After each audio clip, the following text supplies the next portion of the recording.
यदुनाथ सरकारांचं एक वाक्य आहे, मी जेव्हा औरंगजेबाच्या कार्यकाळाचा अभ्यास केला तेव्हा मराठा काळाबद्दल आणि छत्रपती शिवाजी महाराजांबद्दल मला जास्ती अभिमान वाटायला लागला.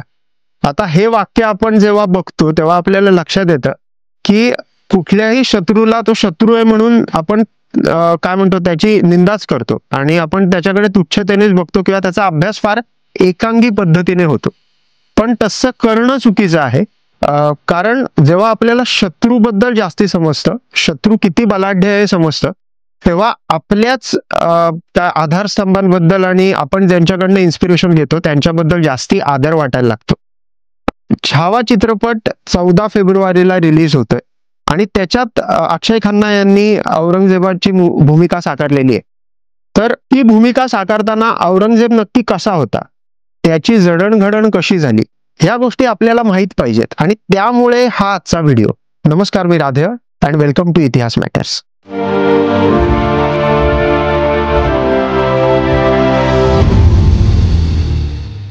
पहिला आपण औरंगजेबाचं बालपण बघू, म्हणजे तेव्हापासून कसे अनुभव औरंगजेबाला आले होते आणि त्याची जडणघडण कशी झाली हे आपण बघूया.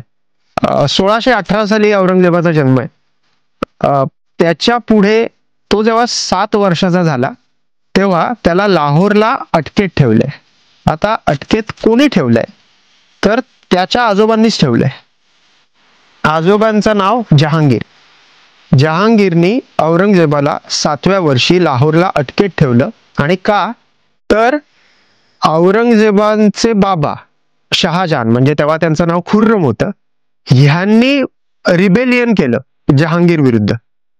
आता तुम्हाला लक्षात येईल की 7व्या वर्षी तो कैदेत असताना त्याला ताकद काय आहे, व्हॉट इज पॉवर, आणि आपलेच आजोबा आपल्याच बाबांशी फक्त सत्तेसाठी भांडतायत ह्याचा अनुभव त्याला आला. आणि इथे तुम्हाला औरंगजेबाची जडणघडण दिसते की लहानपणी त्याला हे सगळं बघायला मिळालं होतं आणि हे सगळं आपल्याच सर्वात जवळच्या लोकांबद्दल अनुभवायला मिळालं. आता दुसरा एक किस्सा आहे, तो म्हणजे औरंगजेब जेव्हा 14 वर्षाचा होता तेव्हाच आहे. 14व्या वर्षी तो एक हत्तीची झुंज बघायला गेला. त्याचे 3 अजून भाऊ होते, शुजा, मुराद, दारा शिकोह आणि औरंगजेब. औरंगजेब त्यातला तिसरा. ते सगळे हत्तीची झुंज बघायला गेले. त्यातला जो हत्ती होता तर एक हत्ती पळून गेला आणि दुसरा हत्ती पिसाळलेला होता. हे 4घे जण घोड्यावर होते आणि ते हत्ती समोर आले तर हत्तीने पूर्ण रोख त्यांच्यावर वळवला.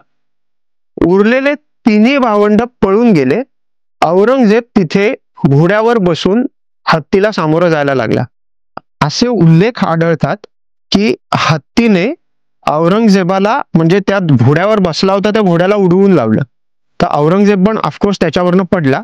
पण आता सगळ्यांना अपेक्षित होतं, 14 वर्षाचा मुलगा आहे, साधारण आता 7वी 8वीतली मुलं आहेत, त्या वयाचा तो आहे, पण हातात भाला घेऊन तो हत्तीसमोर उभा राहिला.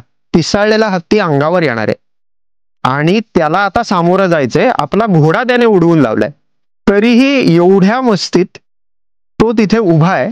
याला एक हिंमत लागते, याला एक वेगळ्याच प्रकारची डोक्यात तिडीक आणि एक वेगळ्याच प्रकारचं एक शौर्य लागतं. पुढची त्याच्याबद्दल चर्चा करू शकतो आपण, ती म्हणजे औरंगजेबाच्या धार्मिकतेबद्दल. सुरुवातीला ती धार्मिकता होती, नंतर तो धर्मांधपणा पण झाला आणि त्याच्यानंतर ऑफकोर्स तो बादशाह होता. तो बादशाह असल्यामुळे तो म्हणेल तो धर्म आणि तो म्हणेल तसा धर्म, हेही औरंगजेबाने केलेलं दिसतं. पहिली धार्मिकता काय होती ते बघू. कुराण आणि हदीस त्याचं तोंडपाठ होतं. त्याहीपेक्षा पुढच्या काळात स्वतः त्याने कुराण लिहिलेलं आहे, त्याचं एक छान बाइंडिंग केलंय, त्याच्यावर रत्नजडित त्याला केलेलं आहे आणि एक मक्काला आणि एक मदिनाला त्याची स्वतः स्वलिखित त्यांनी पाठवलेली आहे. तर वैयक्तिक आयुष्यात तो फार जास्ती धार्मिक होता हे आपल्याला कायम दिसतं. आपण थोडंसं मनुची काय बोललाय हे बघू. तर तो असं म्हणतो की जिझिया कर औरंगजेबाने परत सुरू केला, जो अकबराने बंद केला होता तो परत सुरू केलाय. आता लक्षात घ्या, डायरेक्ट धर्मांतरण केली नव्हती, कारण भरपूर राजपूत लोक आणि त्यांच्या निष्ठा औरंगजेबाशी एकनिष्ठ होत्या कायम. ते त्याला करणं अवघड होतं, पण असं इकॉनॉमिकली कसं तरी त्रास द्यायचा हे औरंगजेबाने केलेलं दिसतं. मग आता हा धर्मांधपणा नव्हे का, किंवा हा कुठून सहिष्णुपणा येतो. नरहर कुरुंदकरांनी एक खूप छान गोष्ट सांगितली आहे, मी ती मुद्दाम सांगतो, की ते म्हणालेत औरंगजेब वैयक्तिक आयुष्यात खूप जास्ती साधा राहायचा, पण राजकीय आयुष्यात मग तोच व्यक्ती एवढा क्रूर कसा. तर त्याच्यावर विवेचन करताना नरहर कुरुंदकर म्हणालेत की तो एक अशा प्रवाहाचा पाईक होता ज्यांचं कर्तव्यच हे होतं की एका हातात तलवार आणि दुसऱ्या हातात पवित्र कुराण. या प्रवाहाचा प्रतिनिधी स्वतः औरंगजेब आहे. त्यामुळे वैयक्तिक आयुष्यात एवढे साधेपणाने राहिलेला व्यक्ती हा राजनीतिक आयुष्यात एवढा क्रूर होऊ शकतो, ही वस्तुस्थिती असू शकते. आणि शेवटची गोष्ट अशी की औरंगजेबाला सहिष्णू म्हणताना अनेक देवळं औरंगजेबाने पाडलेली आहेत. ओरिसामधली मॅक्झिमम देवळं औरंगजेबाने नेस्तनाबूत केले. त्याला दुसरं म्हणजे आपण पाडलेत किंवा डिस्ट्रॉय केले त्याला नाही, नेस्तनाबूत करणे हे केलेलं आहे. आता मग परत कंपॅरिझन होतं की मग छत्रपती शिवाजी महाराज किंवा छत्रपती संभाजी महाराज हेही धार्मिकच होते. खरंच होते, ते धार्मिक होते. मग धर्मांधपणा आणि धार्मिकता ह्याच्यात फरक काय आहे? छत्रपती शिवाजी महाराजांनी मुद्दाम कुठल्याही इतर धर्माच्या व्यक्तीला डिवचलेलं दिसत नाही. दुसरी गोष्ट, जिथे स्वतःच्या धर्माचा अपमान करून त्याच्यावर काहीतरी उभं केलेलं आहे असं दिसलं, तिथे त्यांनी ते पाडून परत नवीन तिथे देऊळ बांधलेल्याचेही उल्लेख आहे. पण मुद्दाम एका ठिकाणी जायचं आणि तिकडच्या त्या धर्माच्या लोकांना वेगळी परंपरा, वेगळी विचारधारा आहे म्हणून त्यांना त्रास द्यायचा, असं स्वतः छत्रपती शिवाजी महाराजांनी किंवा नंतर छत्रपती संभाजी महाराजांनी डायरेक्ट केलेलं दिसत नाही. मग धर्मांधपणा आणि धार्मिकता ह्यात जो फरक आहे तोच फरक औरंगजेब आणि छत्रपतींबाबतीत आहे. बाख नावाचं एक प्रोव्हिन्स आहे उझबेकिस्तानमध्ये, आत्ताच्या उझबेकिस्तानमध्ये. तिथे अजीज खान नावाचा शहाजहानचाच एक कुठला तरी पुत्र होता, तो तिथे राज्य करत होता आणि औरंगजेबाला तिकडे पाठवलं युद्धाला.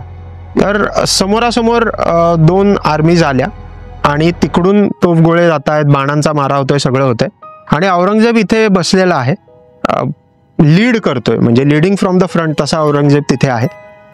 अचानक त्याला कळलं की 6ची वेळ झाली आणि माझी नमाजाची वेळ झाली आहे. समोरून मारा होतोय. औरंगजेब आपल्या बसला होता त्यावरनं, घोड्यावरनं उतरला, त्याने चटई घातली आणि त्या युद्धभूमीवर त्याने नमाज अदा करायला सुरुवात केली. अजीज खानने तिकडून ते बघितलं आणि ते बघून आणि त्याला तो नमाज अदा करताना बघून तो म्हणाला, एवढ्या सर्किट आणि सरकलेल्या माणसाच्या नादाला लागणं चुकीचं आहे. म्हणाला की आपण शरण जाऊया, कारण की बरीच हानी दोन्ही साईडवरनं झाली होती. तर ह्याची ही जे काय म्हणतात ते एक धार्मिकतेचं आणि शौर्याचं जे मिश्रण आहे, हा औरंगजेब फार कमी लोकांना माहिती आहे आणि म्हणून तो काय म्हणतात तो सांगणं गरजेचं आहे. पुढची कथा आणि पुढच्या गोष्टी आहेत त्या औरंगजेबाच्या सजगतेबद्दल. साधारण 1642ची ही कथा आहे. दारा शुकोव हा त्याचा मोठा भाऊ आहे. तर यमुनेच्या काठी त्यांनी मोठा एक पॅलेस बांधला आणि शहाजहान तेव्हाचे जे बादशाह आहेत त्यांना आणि इतर भावंडांना त्यांनी बोलवलं. ते बोलवून ते पूर्ण पॅलेस दाखवलं, सगळं दाखवलं. औरंगजेब शांतपणे ते बघत होता. तेव्हापासून दारा शुकोव आणि औरंगजेब यांच्यात माहीत होतं की एक सत्ता संघर्ष होणार आहे, पण शहाजहान अजून शाबूत आहे, आपला बाप शाबूत आहे, त्यामुळे ते शांत होते सगळे. तर ते गेले, त्यांनी पॅलेस बघितला आणि त्याच्यानंतर एक तळघर होतं. आता मनुचीने ही कथा सांगितली, ही दंतकथा आहे की खरं आहे माहीत नाही, पण उल्लेख तर केलेला आहे म्हणून सांगतो की ते तळघर होतं. तर दारा शुकोव म्हणाला, आत जा तुम्ही पहिले. तर शहाजहान आत गेले आणि त्याच्यानंतर औरंगजेबाला म्हणाला जाता. औरंगजेब म्हणाला, नाही मी जाणार नाही. तर शहाजहान म्हणाला की आत ये, तुला आत यायला काय, दारात सांगतो ना आत ये. तो म्हणाला, नाही मी येणार नाही.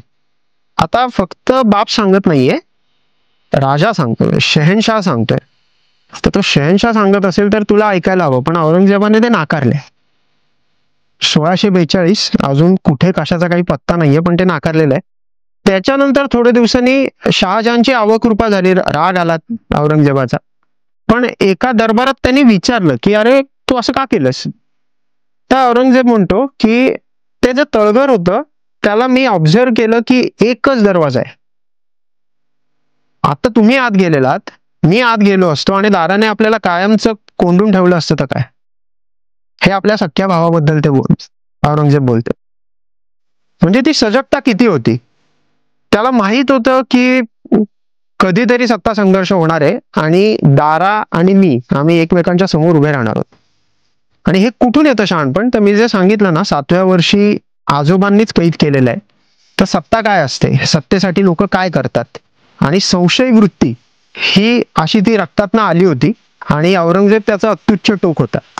तर हे सगळं करणं हे एका व्यक्तीला जमतं म्हणजे कुठेतरी काहीतरी फार अचाट विकृत आहे, पण ती अचाट शक्ती त्या व्यक्तीकडे होती हे आपण समजू शकतो. आणि हे कधीपर्यंत आहे, तर आपण औरंगजेबाचा काळ लक्षात घेऊ. 1618ला जन्म आहे, 1707ला मृत्यू आहे, 1707, 1618 to 1707. तसा औरंगजेबांनी शहाजी राजांचा बंड बघितलाय, छत्रपती शिवाजी महाराजांचा पूर्ण कार्यकाळ बघितलाय, छत्रपती संभाजी महाराज राजाराम ती एक पिढी बघितली आणि त्याच्या पुढचे शाहू महाराज यांनाही बघितलंय. भोसल्यांची आणि मराठा साम्राज्याच्या 4 पिढ्या औरंगजेब बघतोय.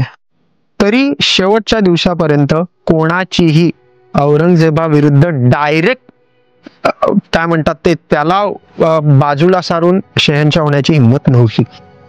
आग्र्याहून शिवाजी महाराज छत्रपती शिवाजी महाराज पळाले आणि त्याच्यानंतर जी एक लाज गेल्यासारखी झाली शहंशाहची की अरे काय कोण सह्याद्रीतला एक माणूस आहे रॅन्डम येतो आणि पळून काय जातो, तुमच्या काय म्हणे नाकाच्या खालून पळून जातो, हे फार लाजीरवाणं होतं. आणि त्याचा राग औरंगजेबांच्या मनात आणि डोक्यात कायम होता आणि त्याचंच रूपांतर छत्रपती संभाजी महाराजांना पकडल्यानंतर झालेलं आहे. मग छत्रपती संभाजी महाराजांबद्दलच एवढा राग का, तर कुठेतरी तो राग होता मराठा साम्राज्याबद्दल. कारण औरंगजेबाला माहित होतं की मराठा साम्राज्य आपल्याला डोईजड होणार आहे. ते साम्राज्य हे एकमेव साम्राज्य आहे ते डोईजड होतं. आणि ते कसं होतंय, तर औरंगजेब सत्तेसाठी भांडत होता, मराठा साम्राज्य हे स्वातंत्र्यासाठी भांडत होतं, स्वराज्यासाठी भांडत होतं. महाराजांना त्यांनी हाल हाल करून मारलं, ते आपण ती सगळा तो इतिहास परत बोलायची काही गरज नाही, खूप वाईट आहे. पण त्याच्यानंतर मुघल साम्राज्याचा ऱ्हासच दिसतोय शेवटी. पण रग असते माणसात म्हणतात ते 85-86व्या वर्षी 85-86 इयर्स ऑफ एज स्वतः तो किल्ले घ्यायला बाहेर पडलाय. एका हातात तलवार घेऊन, मध्येच ती तलवार पण त्यांना पकडता यायची नाही, ती मध्येच फक्त कोण खूप लोक दिसली की तो असं तलवार वरती करायचा. अशा अवस्थेत किल्ले घ्यायला बाहेर पडलेला आहे माणूस. का पडलाय, कारण लोक ऐकत नाहीयेत. म्हणजे छत्रपती संभाजी महाराजांच्या मृत्यूनंतर मुघल साम्राज्याची उतरती काळ आहे आणि मराठा साम्राज्याची चढती काळ आहे.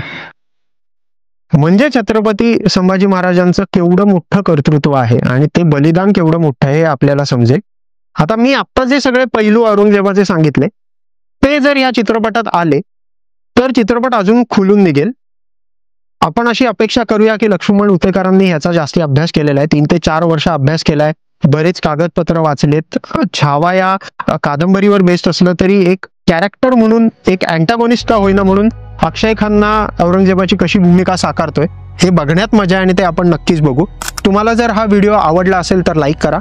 ज्यांना ही कथा माहीत नाहीये, छावा चित्रपट रिलीज व्हायच्या आधी त्यांना ही कथा नक्की शेअर करा. त्याबरोबर तुम्हाला जर हा पूर्ण व्हिडिओ आणि हा सेटअप आवडला असेल तर कमेंट सेक्शनमध्ये आम्हाला नक्की सांगा आणि अजिबात विसरू नका, इतिहास मॅटर्स.